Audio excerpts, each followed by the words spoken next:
আবেদা প্রথমে রাজি হননি। মেয়ের বিয়ে নিয়ে তার অনেক স্বপ্ন ছিল।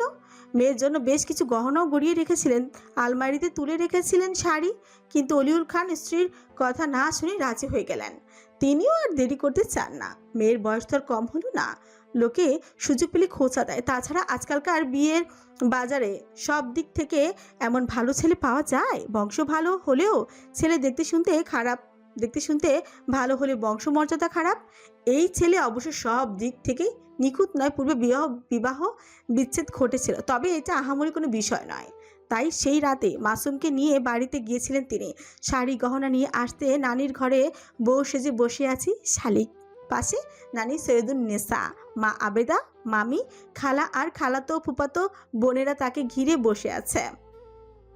এই বিয়েতে বেশি খুশি মিশ্রি, তার প্রিয় ফুপাতো বোন তার যা হতে চলেছে।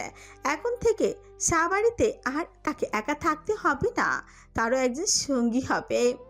কাজেই বিয়ে পড়ানো শুরু করেছে। কবুল বলার আগ মুহূর্ত পর্যন্ত নওশাদের বুকের ভিতর খানি কেঁপে উঠল। প্রথমবারের কথা মনে পড়ে, বিশেষ করে মনে পড়ল লিলিকে কবুল বলে জীবনে গ্রহণ করার মুহূর্তটা। তখনও কি ভেবেছিল এই সম্পর্ক একদিন শেষ হয়ে যাবে? একদিন সে আবার একই জায়গায় বসে অন্য কাউকে গ্রহণ করবে জীবনে? অথচ সব এলোমেলো হয়ে গেল। তখনই কানের কাছে একটু ফিসফিস করে পড়লাম, মনের সব ময়লা পুরান স্মৃতি মইসা কবুল ক। যারা নতুন করে জীবনে জড়াইতেছোস তার নামে নিজের লেখা দেয়। এসব আবেগ, অনুভূতি, ভালোবাসা অধিকার একমাত্র তার যে শেষ পর্যন্ত পাশে থাকে।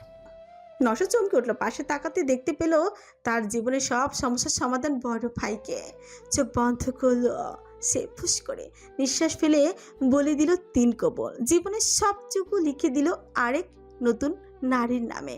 কাবিন নামায় উভয় স্বাক্ষর হতেই সমাপ্ত হলো বিয়ে। কাসেম আলী উচ্চস্বরে আলহামদুলিল্লাহ বললেন, সকলের উদ্দেশ্যেই বললেন, আমাগো বাড়িতে খালি আনন্দ আর আনন্দ।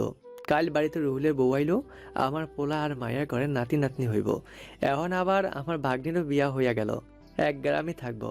সবাই আজ দুপুরে খাইয়া যাইবেন। বিশাল আয়োজন করা হয়েছে।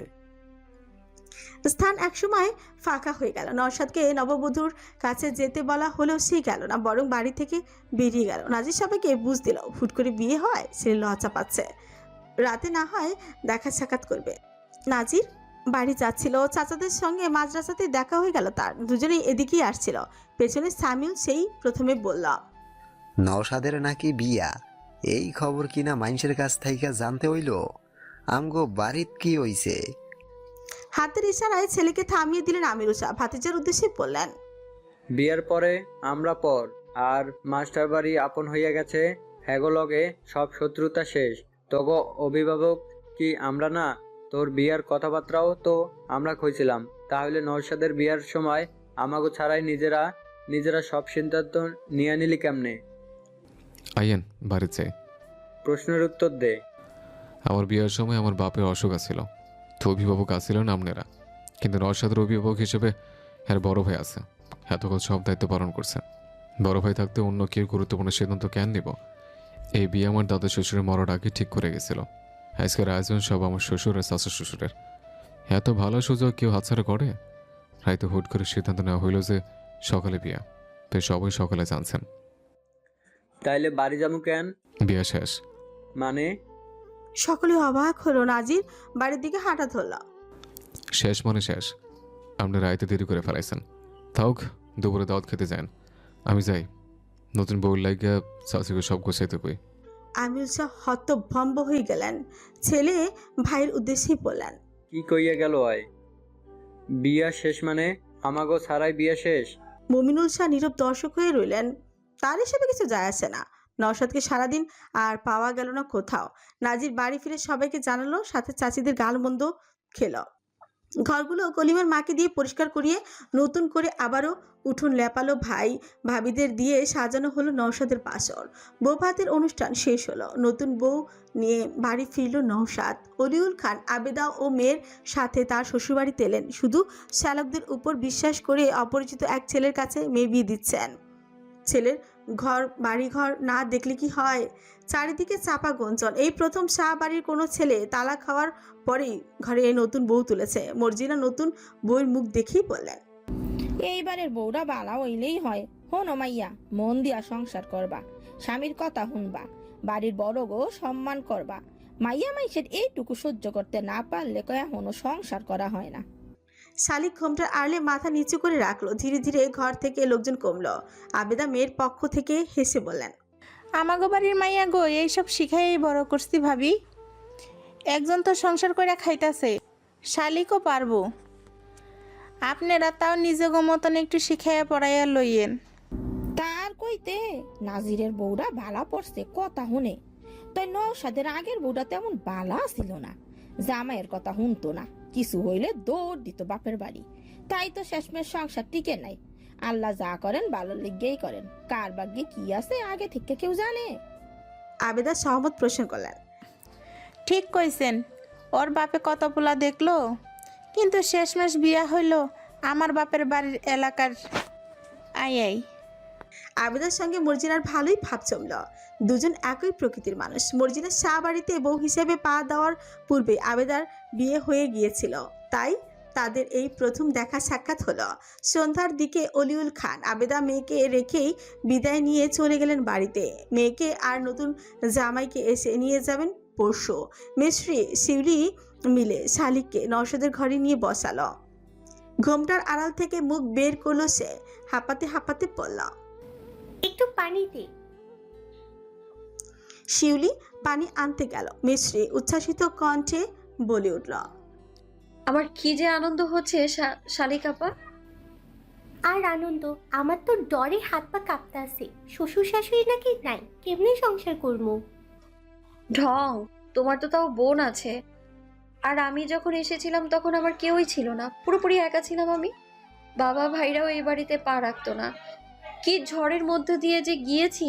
নেহায়ত উনি ভালো মানুষ ছিলেন, তাই টিকতে পারছি। উনি আমার স্বামী এখন থেকে তোমার ভাসুর। আর হ্যাঁ, তোমায় আমায় বুবু বলে ডাকবে, বেশি বেশি সম্মান করবে। অভিজ্ঞ বড়জা বলে কথা। শালিক চোখ রাঙালো। ধৈর্য একটা দিমু, আমাদের চাকরি দেখাইতে আইছে। আগে বড় বই, পরে যা। পরক্ষণে সে চিন্তিত হয়ে বলল, আমার জন্য কেমন রে?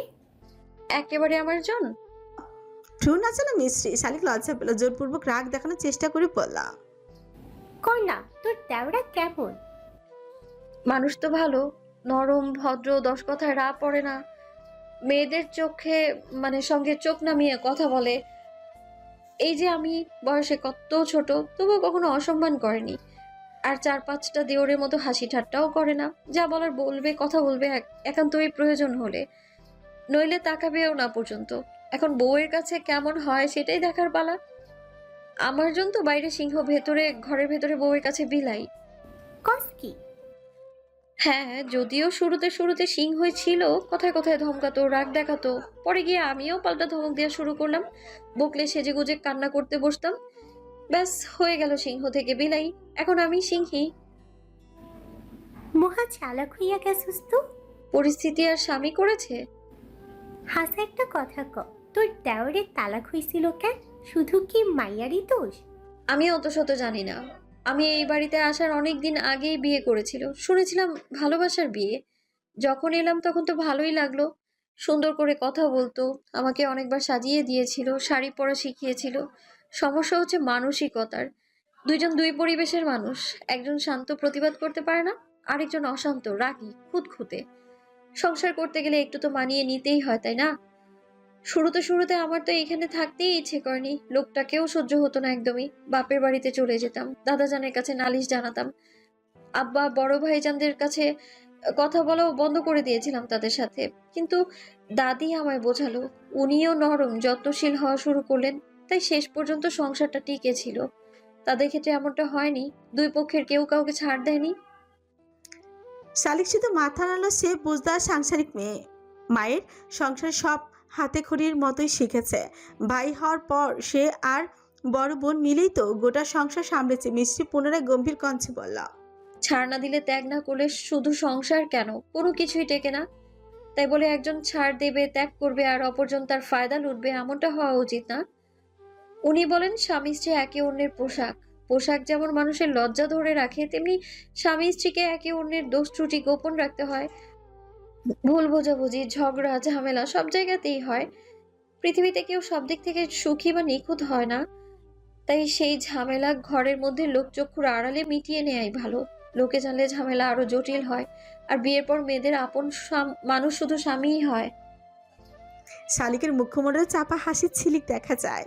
শিউলি পানি নিয়ে ফিরতেই দুজনার কথা ওখানেই থেমে যায়। নানা বাড়ির দিকে সবার আদরের মেয়ে হলো মিশ্রি। ছেলেবেলায় থেকে বাবা ভাই মামাদের কোলে কোলে বড় হয়েছে সে। রান্নাঘর কিংবা কোনো কাজেই তাকে কখনো দেখা যায়নি, অথচ সেই মেয়ে কি বুঝদার এখন। শালিক বুঝতে পারে মেয়েটা সঠিক একজন জীবনসঙ্গী পেয়েছে বলেই আজ তার এত পরিবর্তন, তাই সে এত সুখী। এটাই তো একজন নারীর জীবনের সবচেয়ে বড় পাওয়া। তবে চিন্তাও হয়, কে জানে তার স্বামী আবার কেমন হয়। রাত বাড়তেই বড় ভাইয়ের ধমকে ঘরে এলো নওশাদ। চাচাতো ভাইরা টাকার জন্য পথ আটকালো না, তবে বোঝা গেল বড় চাচা চাচি বাদে বাকি সবাই যে এই বিয়েতে বেশ খুশি হয়েছে। নাজির তার ঘর বদলে দিয়েছে। আগে যেই ঘরে বাবা থাকতো সেই ঘর খালি হওয়ার পর ওখানেই করা হয়েছিল খাওয়ার ব্যবস্থা। এখন সেখানে রাখা হয়েছে নওশাদের যাবতীয় আসবাব, খাওয়ার জিনিসপত্র রাখা হয়েছে আগের ঘরে। তার শব্দ পেয়েই ঘুমচার আড়ালে বসে থাকা লাল বধূ নড়ল খানিক। ইতস্তত করতে করতে নওশাদ এসে বসলে বিছানায়। তার জন্য এটা দ্বিতীয় হলেও মেয়েটার জন্য তো প্রথম। কিভাবে সে এই মেয়েটাকে অনুভূতিতে আঘাত করতে পারে, প্রথম রাতটা নষ্ট করে দিতে পারে। তাই নিজেকে সামলালো, দুই হাতে তুলল ঘুমটা। বুক চিনচিন করে উঠল। গত দিনের থেকে আজ মেয়েটাকে অন্যরকম লাগছে। পিটপিট করে বলল মাশাআল্লাহ। সে কথা শালিকের কানে পৌঁছাতেই লাজুক হাসলো সে।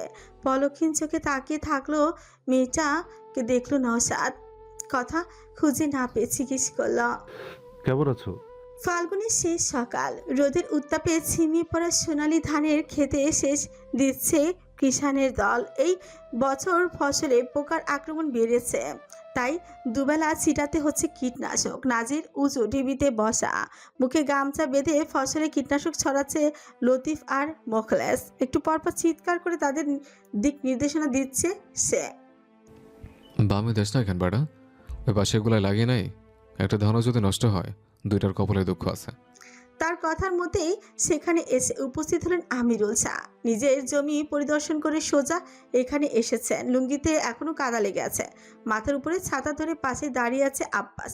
খুকুক কেসে দুই হাত পেছনে রেখে বলে উঠলেন, এইবারও তোর ভালোই ফলন হইব মনে হইতেছে।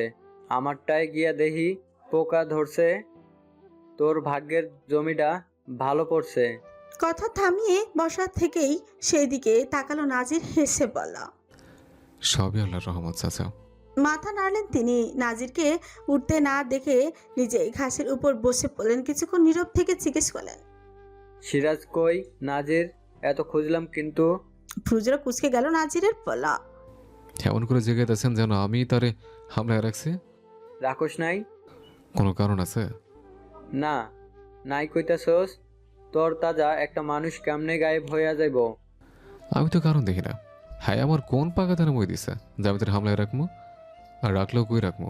হামলায় খুঁজে পাইতেন না? আমিরুল শাহকে জবাব দিবেন বুঝে উঠতে পারবেন না। চোখে সন্দেহ নিয়ে তাকিয়ে থাকেন ভাতিজার দিকে। একদিন এই পৃথিবী থেকে যেভাবে সোহেল হারিয়ে গিয়েছিল, ঠিক সেভাবে হারিয়ে গিয়েছে তার পিতা সিরাজুল্লাহ। তবে সোহেলের দেহবাশেষ মিললেও সিরাজের শেষ চিহ্নটুকু পাওয়া যায়নি কোথাও। এ নিয়ে আমিরুল শাহর চিন্তার শেষ নেই। যাকে পান তাকে সন্দেহ চোখে দেখেন। নিখোঁজের সপ্তাহ খানিকের পর একদিন পিতাকে খুঁজতে শাহ বাড়িতে সাদ্দাম এসেছিল। মাঝে মধ্যেই বাড়িতে না জানিয়ে লোকটা বোনের বাড়ি চলে আসতেন। তাই ছেলে বউ ভেবেছিল এবারও হয়তো সেখানেই আছে, তাই প্রথমে এত খোঁজ করেননি। কিন্তু সপ্তাহ পেরোতেই নতুন চিন্তার উদয় হলো। শুরু করলো খোঁজাখুঁজি। তার থেকে সংবাদ পেয়েই বুঝতে আর বাকি রইল না যে লোকটা কয়েকদিন ধরে নিখোঁজ।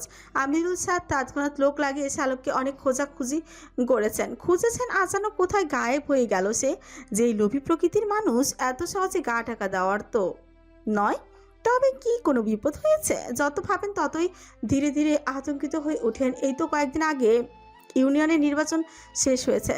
চেয়ারম্যান পদে এবার বিপুল ভোটে জয়ী হয়েছে নুরুজ্জামান। আতাউর রহমান এখন লাঠি নিয়ে খুঁড়িয়ে খুঁড়িয়ে হাঁটেন। গত কয়েক বছর জনসাধারণের উপর যে অত্যাচার জুলুম করেছিলেন, তার ফলস্বরূপ এবার ইউনিয়ন থেকে বেশি একটা ভোট পাননি, প্রচারণাও ছিল কম, সাথে ছিল অসুস্থতা। আমিরুল শাহ এই নিয়ে ভীষণ চিন্তিত। সব জারিজুরি ক্ষমতা এত সহজে শেষ হয়ে যাবে ভাবতেই পারছেন না যেন।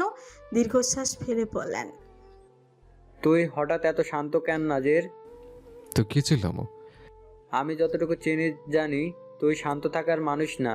সবকিছু জানার পর তো আরো না।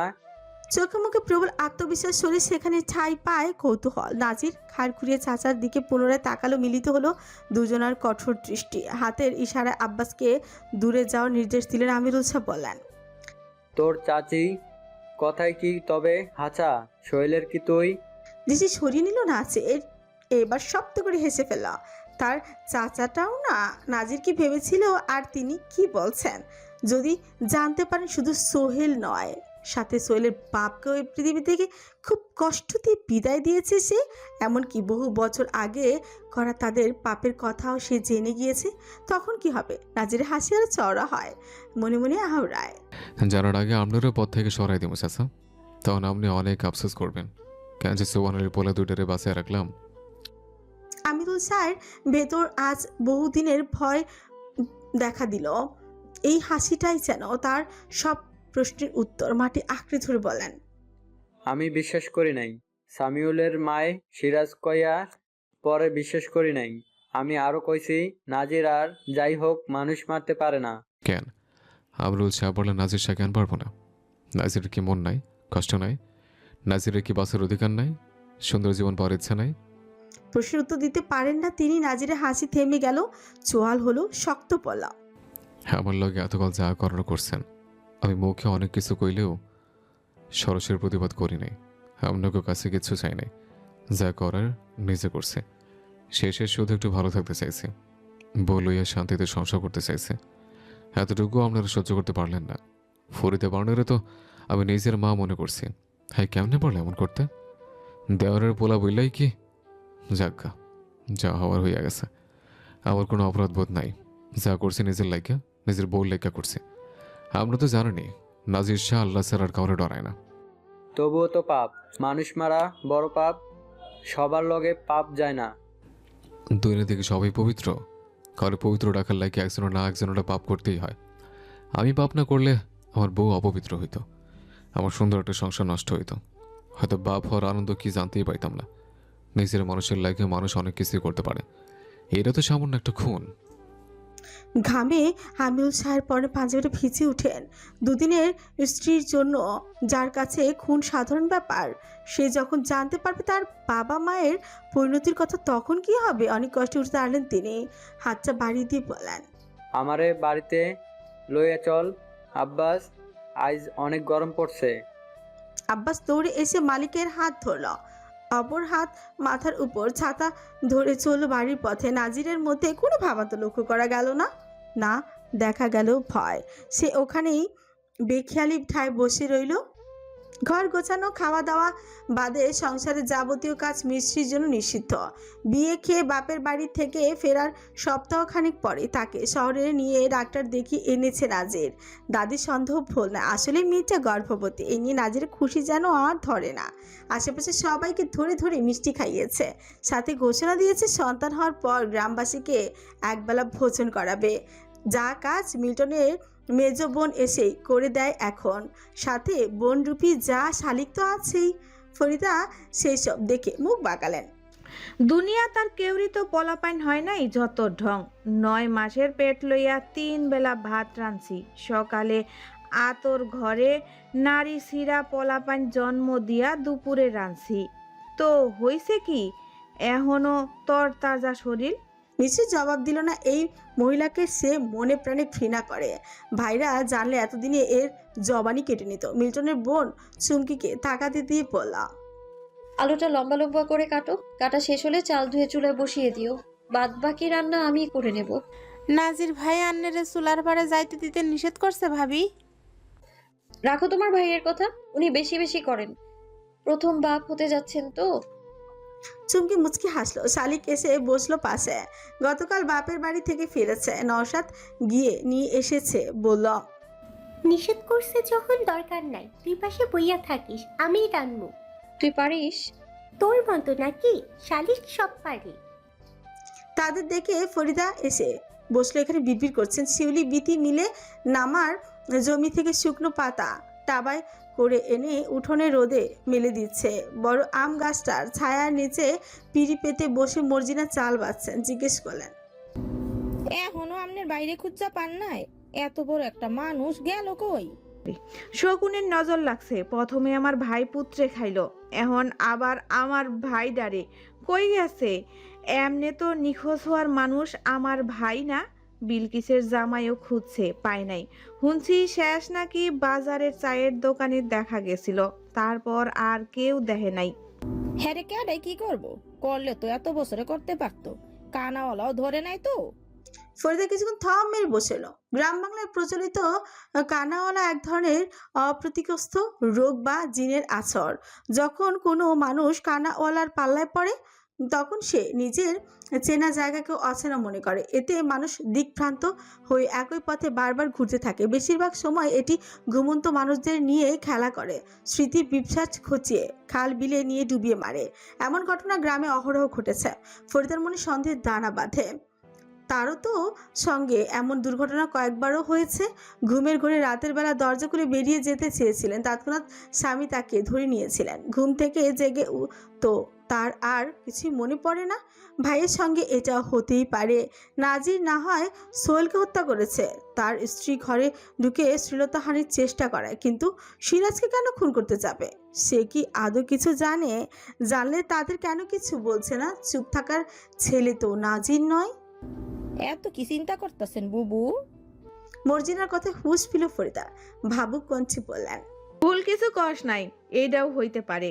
আমারে আর তোর ভাসুররাও কয়বার যে ধরছিল, সময় মতো টের পাইয়া একজন আরেকজনকে রক্ষা করতে পারছি। সিরাজ তারে কতবার কইছি একলা একলা রাইতে বাহির হইস না, কিন্তু শুনলই না। এখন ফল ভুগতাছে। চিন্তা করে লাভ নাই। কানাওয়ালা ধরা মানুষ সহজে পাওয়া যায় না। পাইলেও সুস্থ অবস্থায় পাওয়ার তো চিন্তাই করা উচিত না। আল্লাহ রক্ষা করুক।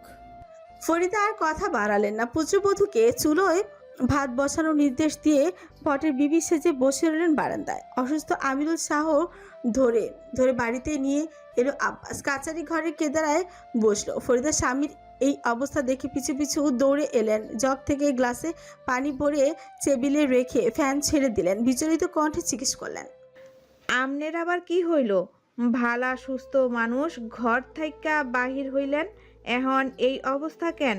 ঘাইমা কি হইছেন? আমিরুল শাহ জবাব না দিয়ে কেদারায় হেলান দিয়ে চোখ বুজে বসে রইলেন। আব্বাসকে আদেশ দিলেন, মমিন কইরে আব্বাস আইতে কওরে, এরপর ওই বাড়িতে যাইস গা, আইজ আর আইতে হইব না। আব্বাস মালিকের বিশ্বস্ত লোক, তিনি যা বলেন তাই তিনি বিনা বাক্যে মেনে চলে। তাই মাথা নাড়িয়ে চলে গেল। মুমিনুল শাহ বাড়িতে নেই, কোথায় গিয়েছে কে জানে। তবু রোদ মাথায় নিয়ে আব্বাস তাকে খুঁজতে বের হলো। মুমিনুল শাহ এলেন দুপুরে। খাবার খেয়েই অনুমতি নিয়ে প্রবেশ করলেন কাছারি ঘরে। আমিনুল শাহ ততক্ষণে খেয়ে এসে চুরুট ধরিয়েছে। বেশি চিন্তিত হলে একের পর এক চুরুট টানতেই থাকেন। আজও তার ব্যতিক্রম হলো না। মুমিনুল শাহ ভাইয়ের সম্মুখ কেদারায় বসলেন। টেবিলে রাখা কিছু কাগজপত্র নাড়াতে নাড়াতে জিজ্ঞেস করলেন, ডাকছিলা ভাইজান? অনেকদিন ওই ঘরে আয়ুস না যে? আর কইও না, থানে মৌসুম না হয়, সারাক্ষণ দৌড়ের উপর থাকতে হয়। ব্যবসায়ও মান্দা যাইতেছে। কয়দিন পর তো আরো মন্দা যাইব। ফাল্গুন শেষে চৈত্র আইতাছে, খরা পড়লে সব শেষ। এর লাইগা জরুরি পণ্যগুলা গুদামে রাখার চিন্তা করতেছি। প্রত্যুত্তর করলেন না তিনি। ঘরে নেমে এলো নীরবতা। শুধু শোনা যাচ্ছে বাইরে থেকে ভেসে আসা মুরগির ছানাদের কিচিরমিচির। মুমিনুল শাহ অস্থির হয়ে জিজ্ঞেস করলেন, কেন তলব কইলা না তো ভাইজান? নাজিরের তোর সন্দেহ হয় না? সন্দেহ হইব কেন? ভবিষ্যতে আমাগো বিপদ হইতে পারে জানাইও। সেই রাইতে বাঁচাইছিলি কেন রে?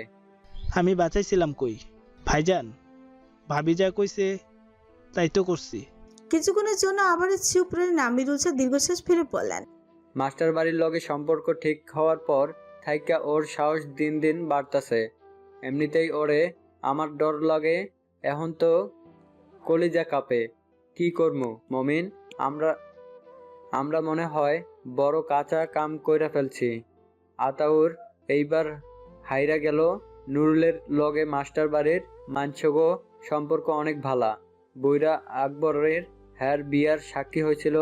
এরপর থাইকায় যাতায়াত লাইগা থাহে। তার উপরে সিরাজ নিখোঁজ। কি করমু আমি? কয়দিন ধইরা রাইতে আমার ঘুম আইয়ে না। হাত গুটাইয়া তো আর বইয়া থাকা যাইব না। কি কো ভাইজান, তুমি ওই নাজিরে ডরাইতাছ? ছোট মানুষ, কি করবো ওই? কিছু করলে নিজে বাঁচতে পারবো? আমগো পোলারা আছে না? পোলা সামিউল বাদে আমার আর কাউরে বিশ্বাস হয় না। বাদ বাকি সব কয়টা নাজিরের ডরায় একটা ধমকাতেই কাঁপে। আমার পারভেজ তো অনেকটা পাড়া। আমি আছি না, আমি থাকতে কি এর এত চিন্তা তোমার? এত কালও কিছু হইতে দেয় নাই, ভবিষ্যতেও দিব না। তোমার জীবনে যত জটিলতা কবে থেকে আইছে জানো? জানি, তোর ভাবিরে বিয়ে করা হের ভাইয়ের এই বাড়িতে জায়গা দেওয়ার পর থাইকা। আব্বার কথা হুননে আমগো ওই দিন দেখা লাগতো না। যদি সেই দিনই ওই মহিলারে তুমি তালাক দিতা, যেদিন আম্মার গায়ে হাত তুলছিল, তাইলে হয়তো আমগো জীবন আজ অন্যরকম হইতো। তোরও এই কথা মনে হয় মমিন? আমারও মনে হয়। খুব আফসোস হয়, কিন্তু লাভ কি? সময় তো শেষ। যখন বিয়াটা করছিলাম তখন অসহায় ছোট একটা মাইয়া আছিল। সেই মাইয়া মানুষ সংসার অনেক জটিল রে মমিন, অনেক জটিল। আসলে সময় শেষ। মুমিনুল শাহ মাথা নাড়িয়ে ফিরফির করেন, সময় গেলে তো সময় আর ফিরে আয় না। কিন্তু মুখে আশ্বস্ত করে বললেন, উঠতে দেও ভাইজান, ওর ব্যবস্থা আমি করবো। থানের কাম আগে শেষ করি। নওশাদ শহরে গিয়েছে। আজকাল প্রায়শই বিশেষ কোনো কাজে শহরে যায় ছেলেটা। প্রথমে জমি জমার কিছু জরুরি কাগজপত্র সংগ্রহ করে গেল পাসপোর্ট অফিসে। বেশ কয়েক মাস ধরে দৌড়াদৌড়ি করতে হচ্ছে সেখানে। সাথে আরও কিছু প্রয়োজনীয় কাজ তো আছেই। নতুন বইয়ের জন্য কেনাকাটা করতে নাজির তাকে কিছু টাকা দিয়েছিল। এসব আর এখন তার ভালো লাগে না, নিজের কাছেই ছোট ছোট লাগে। এখনও ভাইয়ের থেকে হাত পেতে টাকা নিতে হচ্ছে, অথচ সেই ভাইয়ের জন্য কিছুই করতে পারেনি। তাই শেষ পর্যন্ত বিদেশ যাওয়ার জন্যই রাজি হয়েছে। তার বিদেশ যাওয়ার জন্য এক জোড়া গরু বিক্রি করে দিয়েছে নাজির। এমনকি সামাদ মিয়ার কাছে বন্ধক রেখেছে ফসলি জমি আর স্বর্ণের বেশ কিছু গহনা। অন্তত সেই সব ছাড়িয়ে ভাইয়ের জন্য কিছু করতে হলেও তাকে এই দেশ ছাড়তে হবে। প্রতিজ্ঞা করেছে নওশাদ, এবার সে আর আবেগের পেছনে ছুটবে না। কঠোর পরিশ্রম করে নিজের জীবন বদলাবে। শ্বশুর অর্থ দিয়ে সাহায্য করতে চেয়েছিল, নাজির রাজি হয়নি, উল্টো ভাইকে বলেছে, আর যাই কর, শ্বশুরবাড়ি থেকে কিচ্ছু নিবি না। একবার নিলে সারা জীবনের খোটা শুনতে হইব। মাথা উঁচু করে চলতে পারবি না। এই যে আমারও ঘর সাজানো দিতে চাইছিল, কিন্তু আমি নেই নাই। প্রয়োজনীয় কেনাকাটা করতে করতে বিকেল হলো। দোকান থেকে বের হওয়ার অভিমুখে হঠাৎই দেখা হয়ে গেল পরিচিত মুখের অধিকারী সঙ্গে। নওশাদ খুব একটা অবাক হলো না। সামনের মানুষটা যে অবাক হয়েছে বুঝাই গেল। নওশাদ পাশ কাটিয়ে যাওয়ার চেষ্টা করলো। লিলির যেন তার সহ্য হলো না। পাশের পুরুষটির হাত ছেড়ে দুকদম এগিয়ে এসে জিজ্ঞেস করলাম, চিনতে পেরেছ? বাধ্য হয়ে থেমে গেল, দাঁড়ালো নওশাদ, তবে হাসলো না। সে বললাম, না চেনার কিছু নেই। কেমন আছো? স্বামী সংসার নিয়ে ভালোই। তুমি? উত্তর না দিয়ে অপরিচিত লোকটার দিকে তাকালো নওশাদ। লিলি হয়তো বুঝতে পারল। আমার স্বামী আসাদ। একে অপরের সঙ্গে সাক্ষাৎ বিনিময় করলো উভয়, তবে নওশাদ কথা বাড়লো না। এক পলক মেয়েটাকে দেখে দৃষ্টি সরিয়ে নিল। খেয়াল করলো লিলি নামক মেয়েটির জন্য কোনো অনুভূতি আর কাজ করছে না। এমনকি আজকের এই হঠাৎ সাক্ষাৎ কখনোই আশাই করেনি সে। আসাদ তারা দিতেই মৃদু হাসলো লিলি, বলল, তুমি যাও, আমি কথা বলে আসি। বহুদিন পর ওনার সঙ্গে দেখা হয়েছে, আবার কখনো দেখা হবে কিনা। এখানে দাঁড়িয়ে কথা বলার কি প্রয়োজন?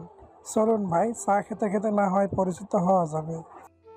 নওশাদ ভদ্রতার সহিত প্রস্তাব নাকচ করে দিয়ে বলল, না ভাই, আমার একটু তাড়া আছে। আসাদ মেনে নিল। বোঝাই যাচ্ছে পরপুরুষের সঙ্গে কথা বলা লোকটার পছন্দ না। নিতান্তই বাধ্য হয়ে আগে আগে দোকানের ভেতরে চলে গেলেন সে। যেতেই লিলি সুযোগ পেয়ে গেল। কিছু কটাক্ষ করে জিজ্ঞেস করলাম, তো কেমন চলছে দিনকাল?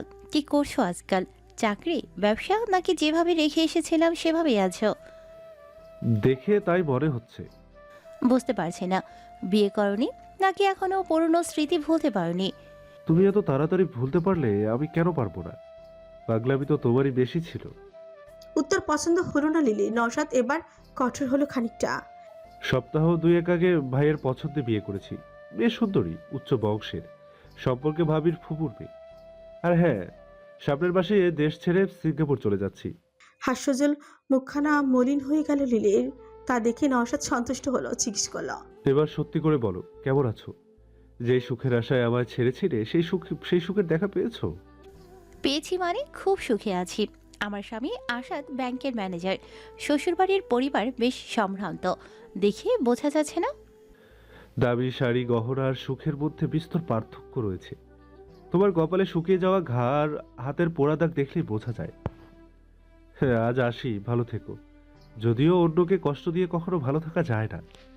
নওশাদ আর দাঁড়ালো না, সোজা হেঁটে চলে গেল নিজের গন্তব্যে। আজ আর তার কোনো পিছু টান বা মন খারাপ নেই। সেই ভার আফসোস আজ থেকে লিলির। ওই তো মেয়েটার চোখ খোলাটে জোরপূর্বক অধরে ধরে রাখা হাসিটা মিলিয়ে ফিরে এসেছে অসুখী রূপ। এভাবেই তো একদিন সে ছেলেটার হাত ছেড়ে চলে গিয়েছিল। কর্মফল বুঝি এটাই। নাজিরের বাড়ি ফিরতে ফিরতে সন্ধ্যা হয়েছে। সেই যে সকালে খেয়ে বেরিয়েছিল, তারপর সারাদিনে আর বাড়ি ফিরেনি। তাই কলিমকে দিয়েই দুপুরের খাবার পাঠিয়েছিল মিশ্রে। ঘমার্ত শরীর নিয়ে আর ঘরে সে ঢুকলই না। বারান্দায় দাঁড়িয়ে বলল, লুঙ্গি গামছা দড়িতে রাখো দেবো, দুটো ডুব দিয়ে আসে। মিশ্রি লুঙ্গি গামছা নিয়ে বাইরে এলো, শাসন করা ভঙ্গিতে বলল, এখন আবার পুকুরে নামবেন? রোগ বাঁধানোর শখ জেগেছে? চুপচাপ কলপার থেকে গোসল সেরে আসুন, অবশ্যই সাবান মাখবেন। আবার হুকুম দেয়? যা বলেছি তাই করুন। এখন আবার কল চাপতে হইব। আচ্ছা, ঘরে যাও। হ্যাঁ, যে বলে প্রতি মাইছেও ঘরের বাইরে যাওয়া উচিত না, জিনে আসর করব। বয়স্কদের মতো কথাবার্তা। নাজির চোখ রাঙালো। মিশ্রি সেদিকে পাত্তা না দিয়ে ঘরে চলে গেল। গোসল সেরে ঘরে এলো নাচের। দরজা আটকে বিছানায় শুয়ে পড়ল। সারাদিন পর পিঠের নিচে নরম বিছানা পেয়ে চোখে নেমে এলো শান্তির ঘুম। ভাত খাবেন না? খেয়ে তারপর ঘুমান। এখন কি খাওয়া? এখন ঘুমামো, সারাদিন একটু শুই নাই। লোকটার জন্য মিশ্রির মায়া হলো। তার কত খেয়াল রাখে, যত্ন করে, অথচ নিজের বেলায় অযত্ন, বেখেয়ালিপনা। বিছানায় বসে স্বামীর মাথায় হাত রাখলো সে। সমস্ত ক্লান্তি মুহূর্তে যেন দূর হয়ে গেল নাজিরের। বালিশ ছেড়ে মাথা রাখলো স্ত্রীর কোলে, বলল, এই ঘরে তোমার অনেক গরম লাগে না? গরম লাগবে কেন? বিদ্যুৎ নাই, ফ্যান নাই, টিনের চাল, রোদের তাপে সারাদিন গরম থাকে। প্রথম প্রথম লাগতো, তবে এখন অভ্যস্ত হয়ে গেছি। মিস্ত্রির লগে আমি কথা কইছি, আগে মিটার থেকে তার টাইনে এবার ঘরে একটা ফ্যান লাগামো। কোনো প্রয়োজন নেই, ঘরে হাত পাখা আছে। টাকা কি গাছে ধরে? সারাদিন গাধার মতো খাটেন আর প্রচুর খরচ করেন। কি প্রয়োজন ছিল চুমকিকে রাখার? এভাবে চলবে? বাচ্চা এলে তো খরচ আরো বাড়বে। তোমারও তো চিন্তা কি এর? আমার সন্তান আর যাই হোক, কোনো অভাবে মরবো না। আমার জীবনে যা পাই নাই, আমার সন্তানের সে সব কিছু আমি দিব। তোমার আর কোনো কষ্ট দিব না। শুধু আরেকটু সময় দাও, আরেকটু ধৈর্য ধরো। আমি আপনাকে বিশ্বাস করি। নাজির চোখ বন্ধ করে হাসল। এতদিন পর মিষ্টি খেয়াল করলো গায়ের রং তামাটি হলো লোকটা সুদর্শন সুপুরুষ। হাসিটা চমৎকার। মনোযোগী দৃষ্টিতে বেশ কিছুক্ষণ তাকিয়ে থেকে এই প্রথম ভয়ঙ্কর একটা কাজ করে ফেলল সে। উবু হয়ে পুরুষ দেহের খসখসে ঠোঁটে গভীর চুম্বন করল। ফজরের নামাজ শেষে উঠানে হাঁটাহাঁটি করছে নাচের। চারিপাশে এখনো আধো অন্ধকার, শুধু পূর্ব আকাশে দেখা যাচ্ছে সূর্যের রক্তিম আভা। ভোরের হাওয়া স্বাস্থ্যের জন্য ভালো হওয়ায় রোজ ফজরের নামাজ পড়ে খোলা আকাশের নিচে ঘণ্টাখানিক সে হাঁটে বা দাঁড়িয়ে থাকে। মিষ্টি খুঁটিতে হেলান দিয়ে দাঁড়িয়ে আছে, একসময় ধৈর্য হারিয়ে বলল, পা ব্যথা করছে। কোলে উঠবা? অপ্রস্তুত হলো মিষ্টি। নাজির হেসে এগিয়ে আসতে দু কদম পিছিয়ে গেল সে। অসভ্য লোক। চুম্মা দেওয়ার সময় শরম লাগে না? যত শরম খালি স্বামীর কোলে উঠতে গেলেই। আর কখনো যদি নিজ থেকে আপনার কাছে গিয়েছি না? ভোরের হাওয়া শরীরের লাগিয়া ভালো। মিশ্রি মুখ ফিরিয়ে চুপচাপ দাঁড়িয়ে রইল। নীরবতা নাজিরের ভালো লাগে না। কিছু একটা ভেবে পুনরায় বলল, ঘরের কাছে একটা পায়খানা বানাইতে হইব। কেন? যেটা আছে সেটা কি সমস্যা? বর্ষাকালে প্যাকের মধ্যে কেমন অত দূর যাইবা? কদিন পর পেট তো 18 বছর লান হয়ে যাইব, তখন তো হাঁটতেই পারবা না। আপনি যা শুরু করেছেন, দুনিয়াতে আর কারো বাচ্চা হয় না বুঝি? আমগো তো প্রথমই হইব। ঘরে গেলাম। সূর্যটারে ঠিকঠাক উঠতে দাও। দুজনের কথার মধ্যে ফটক দিয়ে কেউ ভেতরে প্রবেশ করলো। নারী দেহের আপাতমস্তক চাদর দিয়ে ঢাকা, সুকুচকে নিল। নাজির জিজ্ঞেস করল। ক্যাটারে? দুই এক পা সামনে এগোতে স্পষ্ট হলো ফরিদার মুখ দেখে বোঝা যাচ্ছে অপ্রস্তুত হয়েছেন তিনি। আমতা আমতা করে বললেন, আমি বাতের বিষে বাঁচি না, তাই ঝাড়ফুঁকের লাইগা মেম্বরনির কাছে গিয়েছিলাম। নাজির বিপরীতে একটা শব্দ ব্যয় করলো না, ভালো করে আপাতমস্তক চেয়ে দেখলো। এক হাতে ছোট্ট একটি সরিষার তেলের শিশি এবং কাইতন দেখা যাচ্ছে। ওতে যে তাবিজ আছে তা সে নিশ্চিত। চাদরের নিচে সেগুলো লুকিয়ে ফেলেন ফরিদা। কোনো দিকে না তাকিয়ে চলে গেলেন ঘরে। ব্যথার জন্য ঝাড়ফুঁক দেওয়ার উপকারিতা আছে। আমার দাদি এসব ভালো পারে। একবার গাছ থেকে পড়ে ছোট ভাইজানের পা মচকে গিয়েছিল। তখন দাদি সুরে পড়ে সরিষার তেল লবণ দিয়ে একটানা ঝাড়ফুঁক দিতেই আল্লাহর রহমতে ভালো হয়ে গিয়েছিল। নাজির ঘরের দিকে যেতে যেতে শক্ত কণ্ঠে শান্ত কণ্ঠে বলল, এই মহিলা ঝাড়ফুঁক না, কবিরাজ আর ফকির বাপে বিশ্বাস করে। নিখোঁজ ভাইরে খোঁজার লাগে কবিরাজের কাছে গেছিল। বুঝলেন কি করে? ম্যামবন্ডি কখনো তেল পরা তাবিজ দেয় না, শুধু সকাল বিকাল 2 বেলা জায়রা দেয়। মিষ্টি দৌড়ে গিয়ে স্বামীর হাত টেনে ধরল, অবাক কণ্ঠে প্রশংসা করে বলল, আপনি তো খুব বুদ্ধিমান লোক। এ আর নতুন কি, অযথা লাফালাফি করো না। ভোরের আলো ফুটতে দেরি হলো না। রাতে চেয়েও এখন দিন বড়। এই সময় গ্রামের মানুষের ব্যস্ত থাকে বেশি। প্রতিটি বাড়িতে বাড়িতে চলে নতুন ধান তোলার কাজ। চৈত্রের খরা পড়েছে, দিগাদিগ পানি শূন্য খাখা মরুভূমি। অনেকের জমি ধান প্রায় নষ্ট হওয়ার পথে, আবার অনেকে রীতিমধ্যেই শুরু করে দিয়েছে ধান কাটার কাজ। নাজির শুরু করবে সপ্তাহখানিক পর, তারই প্রস্তুতি নিচ্ছে। বাড়ির বউয়েরা উঠোন ঝাড়ু দিয়ে রোদে শুকাতে দিলে গাছের পাতা। মর্জিনা মাজা থেকে জাহিদকে দিয়ে বড় বড় মটকা আর ধান সেদ্ধ করার পাতিল নামিয়েছে।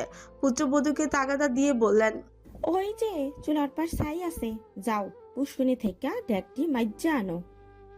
শিউলি মুখ ভার করলো। মেয়েটা অলস, ফাঁকিবাজ। কাজের কথা শুনলেই মাথা ঘুরায়, মিনমিন করে বলে, আম্মা মাত্র উঠান ঝাড়ু দিছি, হাতে অনেক বিষ। তোমার হাতের বিষ আমি সুডাইমু, যাও মাইজা আনো। তার কোনো বাহানা কাজে দিল না। শাশুড়ি ধমক খেয়ে বাধ্য হয়ে চলে গেল পাতিলে মাছতে। মর্জিনা মুরগির খোপের কাছে গেলেন। মা মুরগিটা এবার 1 ডজন বাচ্চা দিয়েছে। হেরে গলায় বললেন, এমন একটা পোলার বউ আনছি যে নড়লে চললে 60 বছরের বুড়ি লাহান মাজায় বিষ করে। বিয়ার আগে ঠিকই বাপ্পা গুণগান করছে, আমগো মাইয়া সব জানে, সব পারে। অযথা বাড়তি গুণগান করার কি দরকার আছিল? কেউ কি বাড়ির পোলার বউ না ঘরে সাজায় রাইখা দেয়? কতগুলো বছর একলা একলা এই সংসার সামলাইছি, এখনো এই বয়স আছে? শাড়ির আঁচলে মুখ গুজে শালিক হাসছে। মিশ্রি তার কাঁধের থাপ্পড় মেরে বলল, যদি দেখে হাসছিস তাহলে তোকেও ধুয়ে দেবে। তাও হাসি থামতাছে না। এটা বাড়ি না রঙ্গমঞ্চ, দুই চাপ প্রত্যেক দিন যা শুরু করে। এরা এমনই, বড়টা মিনমিনে শয়তান, ছোটটা ঝগড়ুটে। 2 দিন পর পর এর সাথে ঝগড়া হাতাহাতি না করলে তো শান্তি পায় না। হেগো পোলার বউটি লাইকা দুঃখ লাগে, ভাগ্যিস আমগো হরি নাই। হাসতে হাসতে রান্নাঘরে চলে গেল সে। চুলোয় পানির পাতিল বসিয়ে রেখে এসেছে। মিষ্টি নড়ল না, বারান্দায় চুপ করে বসে থাকলো। সকালের রান্না কিছুক্ষণ আগেই শেষ হয়েছে। ওই পাশে ফরিদা বসে ধনিয়া বাটছেন, রোদে শুকোতে দিবেন। বিথি শুকনো নারিকেল কাঠি থেকে পাতা ছাড়াচ্ছে। মর্জিনার মুখ নামক রেডিও তবুও থামলো না। আকাশে চিল উড়ে বেড়াচ্ছে। এখন খোপ থেকে বাচ্চা মুরগি বের করে চিলে থাবা দিতে পারে, তাই খোপের দরজা আটকে ঘরে যেতে যেতে ফের বললেন, এক একটা পাটা পয়দা করছি, সবচেয়ে বড় পাটা হইল গিয়া মেজোটা। কইছি একবার তোর পালা, বিয়া কইরা আমারে শান্তি দে। কয় বৈশাখের পর করমু, ধানের কাম শেষ হইলে করমু। পাড়ার ঘরের পাড়া, ধানের কাম কি তুই আর তোর বাপে করস? মন্ডা চায় 2 বেলা ঝাঁটা দিয়া বাইরেই, পোলাপাইন হইলেই জ্বালা, না হইলেও জ্বালা। নওশাদ ঘুম থেকে উঠে হাত মুখ ধুয়ে এলো। বারান্দায় উঠতে কেউ তার সামনে ধরলো গামছা। তাকাতেই দেখতে পেল হাসি মুখে শালিক দাঁড়িয়ে আছে। গামছা নিয়ে মুখ মুছে বলল, এত খাতিরদারির প্রয়োজন নেই, এটুকু কাজ আমি নিজেই করতে পারি। গামছাটা হাত থেকে কেড়ে নিয়ে দড়িতে মেরে দিল শালিক। নিয়ে এলো চায়ের কাপ, হাতে ধরিয়ে দিয়ে বলল, জামাইয়ের খাতিরদারি করুম না তো কার খাতিরদারি করুম? কয়েকদিন পর পাষাণের মতো ঠিকই তো আমারে থুইয়া দেশে চাইবেন গা, তখন আমি একলা একলা থাকুম কেমনে? এখনই কষ্ট হচ্ছে? তো হইব না? বিয়ার পর মন দিয়ে একটু সংসারও করতে পারলাম না, কবে না কবে আবার দেশে আইবেন। আমি চলে গেলে তুমি বাপের বাড়ি চলে যাও। একা একা এখানে থেকে কি করবে? শ্বশুর ভিটে ছাইরা এক পাও নরুম না, বাঁচলে এনেই বাঁচুম, মরলে এনেই মরুম, স্বামী থাকুক আর না থাকুক। পরক্ষণে আহ্লাদি হয়ে বলল, আমনে তো হইছি অনেক শিক্ষিত, তাইলে দেশের বাইরে চাইতে হইব কেন? দরকার হইলে ডাইল ভাত খামু, তবু আমারে থুইয়া যাইন না। কেদারায় বসে চায়ের কাপে চুমুক দিল নওশাদ। বিয়ের 2 দিন পর থেকে সে বুঝেছে মেয়েটা ভীষণ আহ্লাদে, সাথে মিশুক। নওশাদও কম কথা বললেও সে নিজ থেকেই বেশি বকে। বুঝিয়ে বলল, সবকিছু জমা দেওয়া শেষ, তাই এখন আর পিছু হটা যাবে না। ভাই অনেক টাকা খরচ করেছে। তাইলে আমার কি হইব? বিয়ে কি না জেনে করেছো? তোমার বাবা জানতেন সব। স্ত্রী হিসেবে যা আবদার করার করো, কিন্তু এসব আবদার করবে না।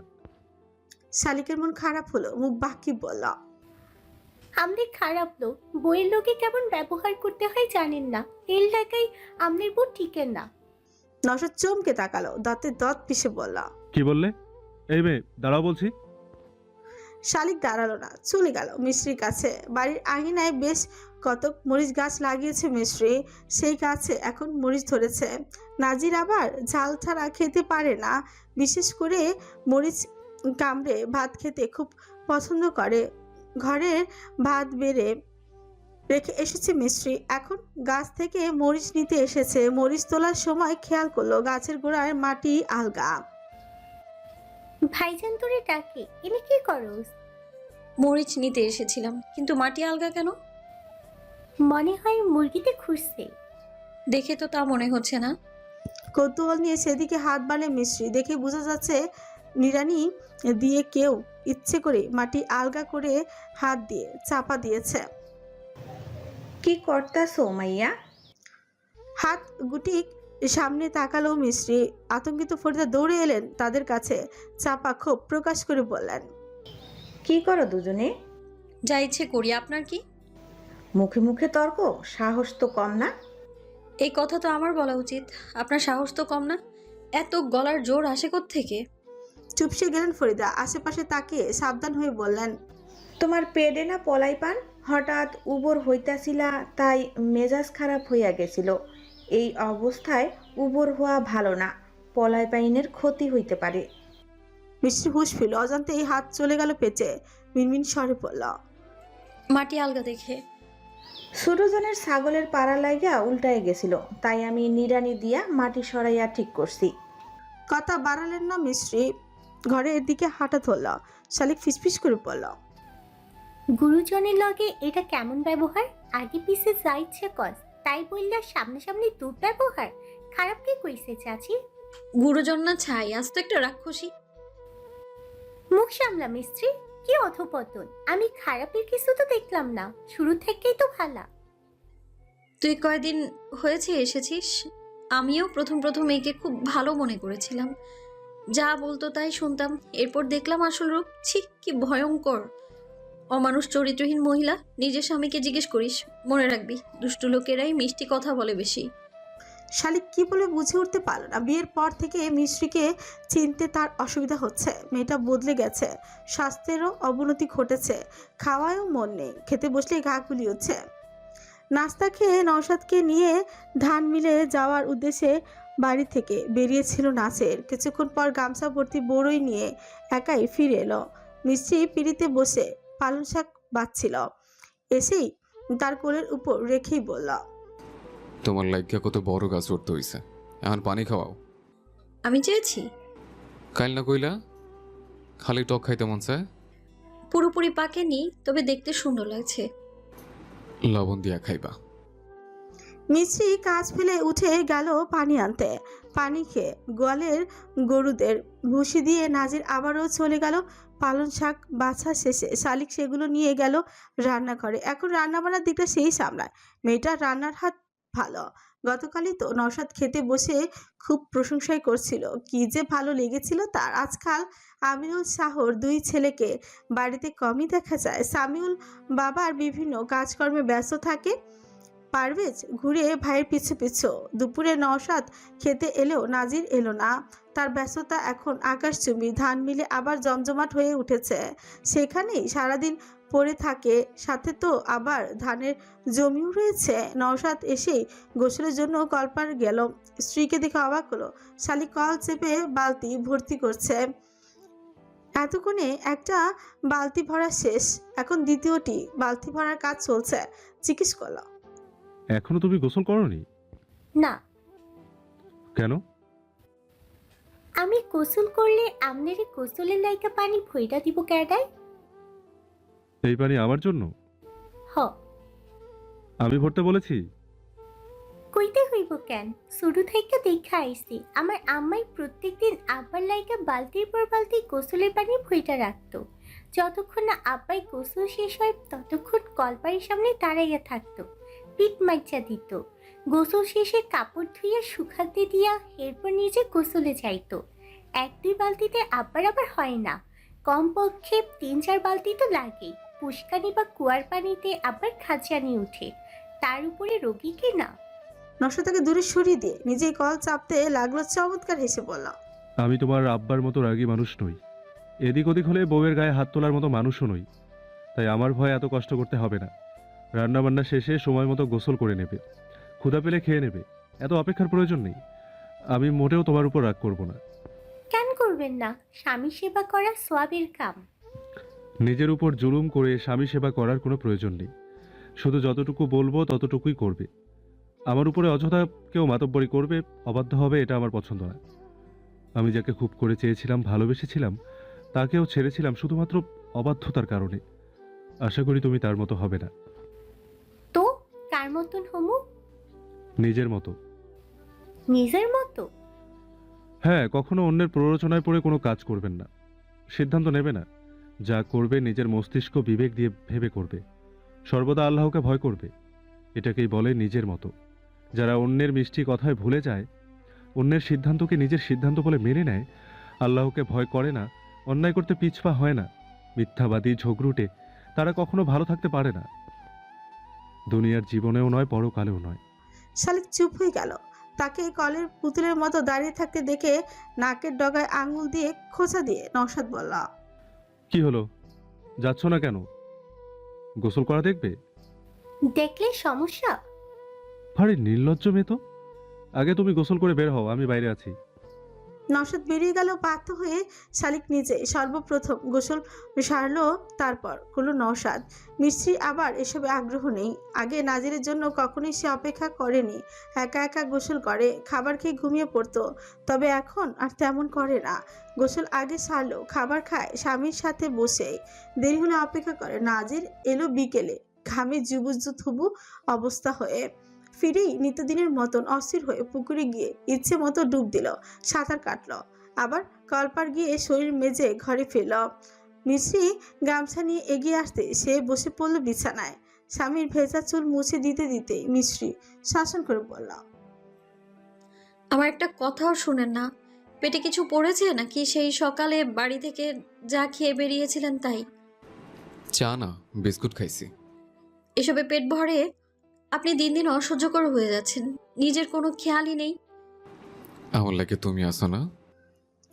মিশ্রি দীর্ঘশ্বাস পেল। রোজ এক কথা কানের কাছে খ্যান খ্যান করলেও লোকটা শোনে না। মিষ্টি মিষ্টি কথা বলে থামিয়ে দেয়। নাজির তাকে যেতে দিল না, কাছে বসিয়ে জড়িয়ে ধরে কাঁধে থুতনি ঠেকালো। শরীর ভীষণ ক্লান্ত তার। কয়েক ক্রোশ পথ হেঁটে মিলে গিয়েছে, আবার এসেছে। বাইরে কি রোদ, কিন্তু তাদের সেই সুখ কারো হয়তো সহ্যই হলো না। যখনই নাজির একটু সুখে থাকতে চায়, উপরে উঠতে চায়, তখনই তার আপন মানুষেরা টেনে হিঁচড়ে তাকে নিচে নামাতে ব্যস্ত হয়ে পড়ে। চৈত্রের সপ্তাহ খানিক পরের কথা। ধান ঘরে তোলার প্রস্তুতি চলছে। হঠাৎই একদিন রাতের আধারে খেতে ভয়াবহ আগুনই লেগে ফসলগুলো পুড়ে নষ্ট হয়ে গেল। সেই রাতেই ধান মিলে মুখোশধারী কিছু লোক আগুন লাগাতে গিয়ে ব্যর্থ হয়ে মিল্টন আর লতিফকে গুরুতর জখম করে পালালো। লোক মারফত ভোর হতে সেই খবর পৌঁছে গেল শাহবাড়ির অন্দরে। নাজির সকালের নাস্তা ফেলে ছুটল। চারিদিকে সোনালি ফসলের মাঝে তার এক টুকরো জমি বিধ্বস্ত হয়ে আছে, ছাই ছাড়া দেখা যায় না কিছু। বাতাসে ভেসে বেড়াচ্ছে কালো ধোয়া। নাজিরের হাত পা অবশ্যই এলো, ওখানে বসে পড়লো। জীবনে বহু চড়াই উজরাই পার করে আসা নাজির সত্যি সত্যি এবার ভেঙে পড়লো। তার অর্ধেক জমি সামাদ মিয়ার কাছে বন্ধক রাখা, যা পুঁজি ছিল সব চাষাবাদের পেছনে খরচ করেছে। এই ধান থেকে নিজেদের জন্য বছরের চাল খড়ে তুলতে হবে। বাকি ধান বিক্রি করে মহাজনের ঋণ এবং কর্মচারীদের বেতন পরিশোধ করে লাভ রাখত নিজের কাছে। এটাই তো এতকাল করে এসেছে সে। এবার কতটা ক্ষতি হয়ে গেল, এই ক্ষতি কিভাবে পোষাবে? চিন্তায় চিন্তায় অস্থির হয়ে উঠেছে নাজির। নওশাদ পাশে এসে বসলো। নাজির তাকে কিচ্ছু বলার সুযোগ না দিয়ে উঠে দাঁড়ালো, বলল, হাসপাতালে যাইতে হইব। অগো কি অবস্থায় গাড়া জানে। তুই এবারে যা, বাইর হওয়ার দরকার নেই। পরিবেশ পরিস্থিতি এখন আমাকে বিপক্ষে। এবার ওরা সীমা লঙ্ঘন করে ফেলেছে। অনেক আগেই করছে, তবে এমন কিছু যে করবো আশা করি নাই। এখন কি হবে? অনেক ক্ষতি হয়ে গেল। সংসার কিভাবে চলবে? আমি চলে গেলে তোমাকে একা পেয়ে তো ওদের সাহস আরো বেড়ে যাবে। তুই না গেলে আমার এবার পথে বসতে হইব। কত লস হয়েছে জানোস? বাড়িতে যা, তোর ভাবি আর বউ বাড়িতে একলা। বাড়িও এখন আর নিরাপদ না। ক্ষমতা থাকলেও এখান থেকে সরে যেতাম, কিন্তু একলা আর কত। হতাশার শ্বাস ফেলে হাঁটতে হাঁটতে মহাসড়কের দিকে চলে গেল নাজির। পথে গাড়ি পেলে উঠে পড়বে। নওশাদের চোখে ঘোলাটে হয়ে উঠে। কি করবে সে? কি করার আছে? তবুও তাকে আর দুর্বল হলে চলবে না, আবেগ দেখালেও চলবে না। সবকিছু সমাধানের দায়িত্ব কাউকে না কাউকে তো নিতেই হবে। বাড়ির দিকে হাঁটা ধরল সে। পৌঁছে গেল কিছু সময়ের মধ্যে। খবরটা পাওয়ার পর থেকেই স্বামীর জন্য চিন্তা হচ্ছে মিশ্রের। দেবরকে দেখে উদ্বিগ্ন হয়ে জিজ্ঞেস করল, সব কি পড়ে গেছে? উনি এলেন না যে? কোথায় উনি? না খেয়ে বাড়ি থেকে বের হয়েছে? ভাইয়ের জন্য চিন্তা করবেন না ভাবি। মিল্টন লতিফকে দেখতে হাসপাতালে গেছে। একা ছাড়লেন কেন? এমনিতেও লোকটা মুখ ফুটে কিছু বলতে চায় না, তার উপর। বিড়বিড় করতে করতে ঘরে চলে গেল মিশ্রি। কান্নার গলা দলা পাকিয়ে আসছে। সদর হাসপাতালে নাজির এসে উপস্থিত হলো দুপুরে কিছু সময় পর। তাকে দেখে মিল্টন উঠে বসার চেষ্টা করলো, কিন্তু পারল না। লতিফের তুলনায় তার জখম বেশি। হাত গলায় ঝুলে আছে, কপালে ব্যান্ডেজের উপর দিয়ে রক্ত ভেসে আছে, শরীরে বিভিন্ন স্থানে আঘাতের স্পষ্ট দাগ। লতিফের শুধু পিছে আঘাত লেগেছে, পা মচকে গিয়েছে। ডাক্তার বলেছে নিয়মিত ওষুধ খেলে বিশ্রাম নিলে ঠিক হয়ে যাবে। নাজির জিজ্ঞেস করলো, ওরা তো করে অনেক মারছে না? খুব দুঃখ লাগতেছে। মিল্টন লজ্জায় চোখ নামিয়ে নিল। মিলে ব্যস্ততা বাড়ছে ভাইজান। ভাই রাইতে আর বাড়ি ফিরে নাই। বাজার থেকে বিড়ি খাইয়ে আইতেছি, দেহি মশালার হারিকেন হাতে কিছু লোক দাঁড়ানো, মুখ গামছা দিয়ে বাঁধা। আশেপাশে কেউ নেই, সব খালি। আমি ডরে জিগাইলাম, এই কেডারে? ওরা উত্তর দিল না। লতিফ আমার ডাক হই না বাইরা হয়ে আসলো। দেহি কেরোসিন তেল ঢালতেছে। লগে লগে আমি তাগো মতলব বুঝে গেলাম। চিপা থেকে একটা বাঁশ লইয়া হেগো মিহি দৌড়াইয়া এলাম। লতিফের ভিতর থেকে আনলো লোহার লাঠি। শেষ পর্যন্ত হগো লাগে আর পারি নাই ভাইজান। 4-5 জনের লগে আমাকে মতো 2 জন কেমনে পারবো? থাক, কষ্ট পাইস না। তোরা না থাকলে এতক্ষণে মিলও জ্বলে যেত। আমি একেবারে নিঃস্ব হয়ে যেতাম। আল্লাহ তোকে রক্ষা করছে। কিন্তু ক্ষেত তো শেষ ভাইজান। কত খাটছি আমরা, সব শেষ। কারো মুখ দেখতে পারছস? একটা পরিচিত? সবার মুখ ঢাকা, কেমনে চিনবো মুখ? নাজির আর কিছু জিজ্ঞেস করলো না। সান্ত্বনা তার ভাষা খুঁজে পেল না। ডাক্তারের সাথে কথা বলে তাদের কিছু খাবার কিনে দিয়ে গেল। ফেরার পথে মিল্টন তার হাত টেনে ধরতে নাজির নিকটে এসে বসলো। মিল্টন ফিসফিস করে বলল, না দেখলেও একজনের আমি ঠিকই চিনছি ভাইজান। আমার চেনায় কোনো ভুল নাই। শত্রু হইল ঘরের। নাসির ললাটে চিন্তার ভাঁজ পড়ল। শোনার জন্য কান পেতে রাখলো। মিল্টন সতর্কতা অবলম্বন করে বলল, সামিউল ভাই। ক্লান্ত বিকেল হাসপাতালে কাটিয়ে দিয়ে সন্ধ্যার নামা পূর্বে গ্রামে ফিরল নাজির। গন্তব্যহীন পথের পথিক হিসেবে কিছুক্ষণ ঘুরে বেরিয়ে এশা নামাজের পর উপস্থিত হলো সামাদ মিয়ার ডেরায়। ফাল্গুন চৈত্র মাসে ট্রলার নিয়ে তেমন একটা বের হন না তিনি। এই সময় মাছের ব্যবসায় মন্দা চলল, সুদের ব্যবসা চলে রমরমা। সামাদ মিয়ার ডেরায় ভিড় লেগেছে। বাইরে বসে দাবা খেলছে হৃদয় আর তার সমবয়সী কয়েকজন ছেলে। মাথার উপরে বৈদ্যুতিক হলদে আলোয় নাম না জানা পোকারা ঘুরপাক খাচ্ছে। গত বছর ছেলের বিয়ে দিয়েছে সামাদ মিয়া, সেই বউ এখন 5 মাসের গর্ভবতী। নাজিরকে দেখতেই তার দাবার গুটিতে চলা ব্যস্ত হাত থেমে গেল। চঞ্চল কণ্ঠে বলল, কেমন আছো নাজির চাচা? আব্বা ভিতর। আব্বা, নাজির চাচা আইছে। ভালাই, তোর কি খবর? এই তো চলতেছে। পর্দা সরিয়ে ভেতরে প্রবেশ করলো নাজির। বাজারের মাঝামাঝিতে সামাদ মিয়ার কারবার। বছরের অর্ধেক সময় এখানে প্রচুর ভিড় লেগে থাকে। গ্রামের মধ্যবিত্ত দরিদ্র থেকে শুরু করে অধিকাংশ লোক এখান থেকে ঋণ নিয়ে ফসলে ফলায়, জমি বন্ধক রেখে টাকা নেয়, মেয়ে বিয়ে দেয়। সামনে রাজকীয় একটি কাঠের বক্স রাখা। মোটা জাজিমের উপর বসে বালিশে হালান দিয়ে আছেন সামাদ মিয়া। পাশে একটা লোক বসে কাঁদছে, হাত জোর করে মিনতি করছে, যার ফলে তার মুখমণ্ডলে খেলা করছে বিরক্তি। নাজির এসে কেতারায় বসলো। সামাদ মিয়া ইশারায় করতে লোকটাকে টেনে বাইরে নিয়ে গেল। জাকির পান চিবোতে চিবোতে দুদিকে মাথা নেড়ে তিনি বললেন, জাইনা হুইজা ঋণ নিছে, কাগজে টিপসই পর্যন্ত দিছে। এখন কয় আমারে আরেকটু সময় দেন। সময় কি কম দিছি? এত সময় দিলে আমি কেমনে চলমু বাপ? কি বন্ধক রাখছিল? 2টা ভাগই লই আইছেন? হেই দিয়া গেছিল। এখন টেয়া না দিলে ফেরত দেই কেমনে? সুদও দিতে পারে নাই, তাই কইছি আরো কিছু টেহা লইয়া যাও। গাবি আমি আর ফেরত দিব না। তোর ভাবির আবার পছন্দ হইছে। নতুন করে আরেকটা পান মুখে গুজে হাঁক ছেড়ে বললেন, জাকির, চিনি ছাড়া 2 কাপ চা দিয়া যা। নাজিরের উদ্দেশ্যেই বললেন, শুনলাম তোর খেতে নাকি কেডায় আগুন দিছে, তোর ছেঁড়া 2টারে নাকি পিডাইছে। কি ঘটতেছে এসব? কেমন আছে ওই 2টায়? ভালোই জখম হয়েছে, ঠিক হতে সময় লাগবে। কাউরে সন্দেহ হয়? হঠাৎ কইরা কি যেন শুরু হইল। মানসে সুখ দিতে পারে না। অনেক ক্ষতি হয়েছে না রে নাজির? ক্ষতি মানে কি করবো কিছু বুঝতেছি না। সারাদিন বাড়িতেও যাই নাই, হাসপাতাল থেকে সোজা এনে আইছি। ভালাই করছোস। আমি আরো হৃদয়রে কইলাম তোরে দেখলে যাতে আইতে কয়। সারা বিহাল বাজার দিয়া খুইজাল আইয়া অহন দাবা খেলতাছে। শকুনের নজর লাগছে।